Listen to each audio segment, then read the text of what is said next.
اعوذ باللہ من الشیطان الرجیم بسم اللہ الرحمن الرحیم وَإِن كَادُوا لَيَسْتَفِزُّونَكَ مِنَ الْأَرْضِ لِيُخْرِجُوكَ مِنْهَا وَإِذًا لَا يَلْبَسُونَ خِلَافَكَ إِلَّا قَلِيلًا سُنَّةَ مَنْ قَدْ أَرْسَلْنَا قَبْلَكَ مِنْ رُسُلِنَا وَلَا تَجِدُ لِسُنَّتِنَا تَحْوِيلًا أقم الصلاة لدلوك الشمس إلى غسق الليل وقرآن الفجر إن قرآن الفجر كان مشهودا۔ سورہ بنی اسرائیل آیات 76 سے 78۔ وَإِن كَادُوا لَيَسْتَفِزُّونَكَ مِنَ الْأَرْضِ، استفزاز کے معنی کسی کو پریشان کر دینا، گھبرا دینا، قدم اکھاڑ دینا کے معنی میں ہے، اور ارض سے مراد یہاں پر سرزمین مکہ ہے۔ اس آیت مبارکہ سے پہلی آیت مبارکہ میں ہم نے یہ بات جانی تھی کہ اہل مکہ نے پہلے تو آپ کی خوب مخالفت کی، اور جب انہوں نے یہ دیکھا کہ آپ کی مخالفت سے تو کوئی نتیجہ نہیں نکل رہا، الٹا اسلام کا نور پھیلتا ہی پھیلتا جا رہا ہے، تو انہوں نے بھی اور مختلف قبائل نے بھی یہ کوشش کی کہ بیچ کی کوئی راہ نکالی جائے، کوئی کمپرومائز کیا جائے، کچھ باتیں آپ ان کی قبول کر لیں، کچھ وہ آپ کی قبول کر لیں، اور درمیانی راہ نکل آئے۔ لیکن اللہ تعالیٰ کی طرف سے ہدایت یہی تھی کہ ان کے ساتھ اس طرح کی کوئی بھی مفاہمت نہیں کی جائے گی۔ تو پھر ان لوگوں نے کوشش کی کہ رسول اللہ صلی اللہ علیہ وسلم کو مکہ سے ہی نکال لیا جائے، اس لیے فرمایا کہ یہ لوگ تو یہی چاہتے ہیں لَيَسْتَفِزُّونَكَ کہ ضرور اکھیڑ دیں من الارض آپ کو اس زمین سے، لِيُخْرِجُوكَ تاکہ نکال دیں آپ کو منہا اس میں سے۔ تو انہوں نے اپنا ایڑی چوٹی کا زور صرف کر دیا کہ آپ کو مکہ سے نکال دیا جائے۔ تو اللہ تعالیٰ نے فرمایا وَإِذًا لَا يَلْبَسُونَ، اور تب تو وہ نہیں ٹھہریں گے خلافہ کا آپ کے بعد، الا قلیلا مگر تھوڑا ہی،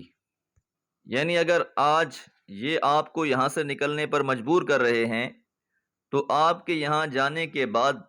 یہ بھی یہاں ٹک نہیں پائیں گے، کیونکہ جب تک رسول قوم میں موجود ہوتے ہیں وہ استغفار کرتے رہتے ہیں، ان کی ذات باعث برکت اور باعث رحمت ہوتی ہے، اللہ تعالیٰ کا عذاب ٹلا رہتا ہے۔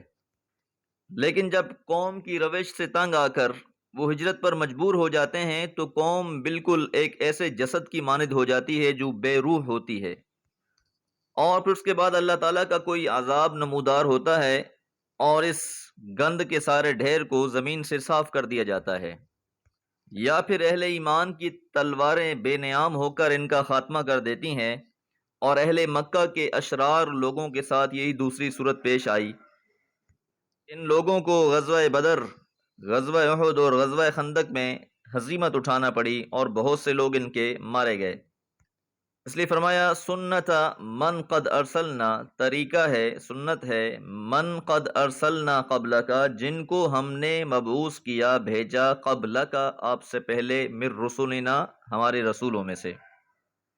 کہ آپ سے پہلے جو انبیاء بھیجے گئے ان کے ساتھ بھی یہی معاملہ ہوا، جب تک پیغمبر ان میں رہے تو اللہ تعالیٰ نے ان پر کوئی عذاب مسلط نہیں کیا، لیکن جب پیغمبر وہاں سے ہجرت کرنے پر مجبور ہوئے تو پیچھے ساری قوم کو نیست و نابود کر دیا گیا۔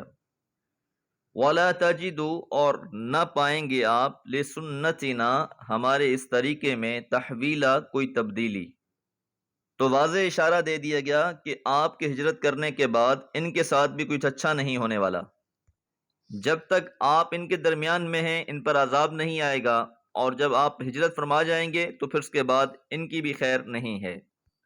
وَأَقِمِ الصَّلَاةَ، اور نماز کا اہتمام رکھیں، نماز قائم کریں، لِدُلُوكِ الشَّمْسِ زوال آفتاب کے اوقات میں۔ دلوک کے معنی زوال کے ہیں، اور سورج کے زوال کا جو وقت ہے اس وقت نماز پڑھیں، اس کا اہتمام کریں، اور بعض مفسرین نے دلوک الشمس سے 3 اوقات مراد لیے ہیں۔ پہلا وقت ظہر کا، جب سورج زوال شروع کرتا ہے، سورج درمیان میں آ کر ڈھلنا شروع ہو جاتا ہے، اور دوسرا جب مریء العین سے نیچے کی طرف جھکتا ہے، یعنی عصر کا ٹائم، اور تیسرا جب وہ افق سے غائب ہوتا ہے، یعنی مغرب کا وقت۔ الی غسق اللیل، رات کے چھا جانے تک۔ غسق اللیل اول شب کی تاریکی، جب وہ گاڑی ہو جاتی ہے، وہ عشاء کا ٹائم ہو جاتا ہے، اس طرف اشارہ ہے۔ وقرآن الفجر، اور فجر کے وقت قرأت کرنا، قرآن پڑھنا۔ تو قرآن الفجر سے مراد فجر کی نماز میں قرأت کرنا ہے، تلاوت کرنا ہے۔ اور خاص طور پر حضور صلی اللہ علیہ وسلم کا طریقہ کار بھی یہی تھا کہ آپ فجر کی نماز بہت طویل پڑھایا کرتے تھے، ایک ایک رکعت میں آپ 40 آیتیں پڑھا کرتے تھے۔ ان قرآن الفجر کان مشہودا، اور فجر ہی کی وہ نماز ہے کہ جس وقت فرشتے حاضر ہو جاتے ہیں۔ اور بعض مفسرین نے مشہودہ سے مراد حضور قلب و دماغ کی طرف اشارہ فرمایا ہے، جو خاص طور پر نماز فجر میں امام اور مقتدی دونوں کو حاصل ہوتی ہے۔ اور فجر کے وقت ویسے بھی فرشتوں کی تبدیلی کا وقت ہوتا ہے، جو رات کو فرشتے آتے ہیں وہ فجر کے ٹائم یہاں سے واپس جاتے ہیں اور نئے فرشتے زمین پر اترتے ہیں۔ تو فرشتوں کے حاضر ہونے کا، مشہود حاضر ہو جانے کا وقت ہوتا ہے۔ جو فرشتے آتے ہیں وہ بھی جا کر آسمان پر کہتے ہیں کہ مالک جب ہم پہنچے تھے تو تیرے یہ بندے اندھیرے میں نماز پڑھ رہے تھے، اور جو یہاں سے جانے والے فرشتے ہوتے ہیں وہ بھی جا کر گواہی دیتے ہیں کہ مالک جب ہم وہاں سے واپس آئے تو تیرے بندوں کو نماز میں پایا۔ تو فجر کی نماز کی اہمیت کی طرف بھی اشارہ ہے اس سے۔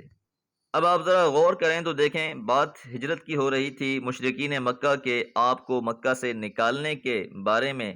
منصوبوں کا تذکرہ ہو رہا تھا، اور ساتھ ہی یہ نصیحت کر دی گئی کہ اہتمام کریں نماز کا۔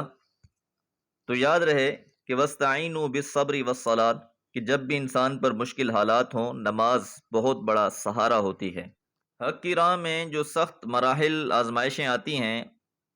ان پر استقامت کے لیے سب سے بڑا سہارا اللہ کی ذات ہے، اور اللہ تعالیٰ کی قربت کا سب سے بہترین ذریعہ نماز ہے۔ دعا ہے